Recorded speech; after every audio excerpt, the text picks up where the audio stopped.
On Sunday, we started a new series for Advent called Seeing Christ in Christmas, and I was asked to speak on the topic of prophesying Jesus. We looked at how, throughout the Old Testament, God used lots of different prophets, messengers, to share a message about someone who was coming, a Messiah, who would make everything right.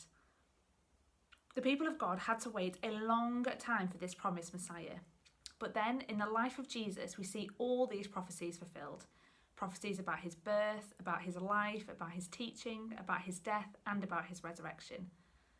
So the life of Jesus carries a message of hope of God's faithfulness. We specifically zoomed in on the prophet Isaiah, and we read together Isaiah 9 verses 2 to 7, verses that talk about a light coming in the darkness, about a baby being born who will be called Wonderful Counselor. That is a passage that perhaps you want to have a look at together as a home group. Or instead, you may want to have a look at Isaiah 53, which is another prophecy from Isaiah about the Messiah.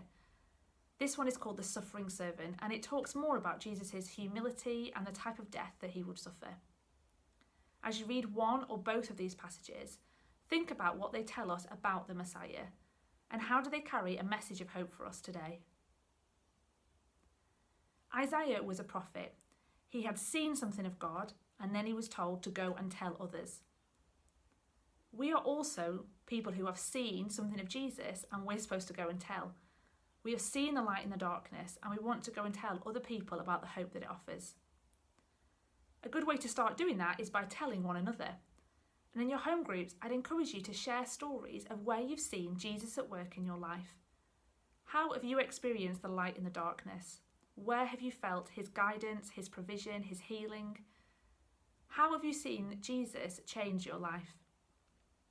It's so encouraging to share stories like this with one another, and remembering God's past faithfulness and goodness gives us confident hope for what he can do in the future. As we think about seeing Jesus, another thing to think about is how are you going to make sure you keep seeing Christ in Christmas this year? There's a lot of stuff going on around Christmas. There's shopping to do, food to eat, mulled wine to drink, films to watch, lights to put up. And I love all that stuff, and it's okay to enjoy all of that stuff around Christmas. But we want to remember that Jesus is the real reason for the season. So how are we going to keep our eyes fixed on Christ? One way you could do it is think about how you're going to read your Bible. Maybe you want to pick a reading plan for Advent. There's loads of ideas online. The app like YouVersion's got loads of different reading plans. Or simply pick one of the Gospels and read through that. It's really good to remind yourself that Jesus isn't just the baby that we tend to focus on in Christmas. And as you read through the stories of his life and his ministry and his teaching, you're reminded of just what good news he really is. We also want to be telling people outside of the church about Jesus. Isaiah says that the people living in great darkness have seen a great light. Lots of people are living in darkness at the moment, whether that's because of finances or health, worries about the future, loneliness, mental health issues. There are lots of things that are causing people to despair about the future, and we want to speak God's light and hope into their lives. Who are the people in your life who need to know about the light in the darkness?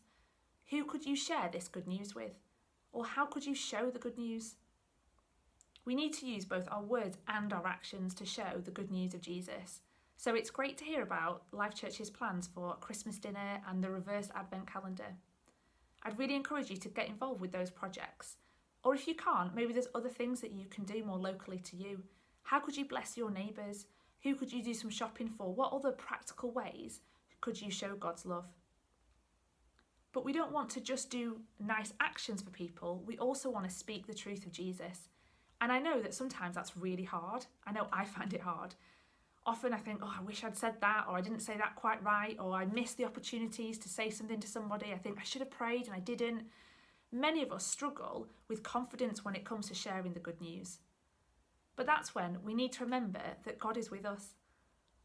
Isaiah prophesied that someone was coming called Emmanuel, and Emmanuel means God with us.